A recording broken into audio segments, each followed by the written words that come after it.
साम्राज्य, सामान्यांचा असामान्य आवाज. राज्याचे उपमुख्यमंत्री स्वर्गीय अजितदादा पवार यांच्या विमान अपघातातील अकाली निधनामुळे राज्यभरात शोककळा पसरली आहे.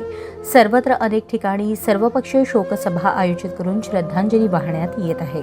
शोकाकुल राष्ट्रवादी काँग्रेस पार्टी सोलापूर शहर आणि शरदचंद्र पवार राष्ट्रवादी काँग्रेस पार्टीच्या वतीने रविवारी 1 फेब्रुवारी रोजी सायंकाळी 5:30 वाजता स्वर्गीय अजितदादा पवार यांना श्रद्धांजली वाहण्यासाठी डॉक्टर निर्मलकुमार फडकुले सभागृहात सर्वपक्षीय शोकसभेचे आयोजन करण्यात आले आहे. स्वर्गीय अजितदादा पवार हे तळागाळातील नेते होते. त्यांच्या अकाली निधनाने महाराष्ट्राने एक मेहनती व्यक्तिमत्व गमावल्याची भावना व्यक्त केली जात आहे.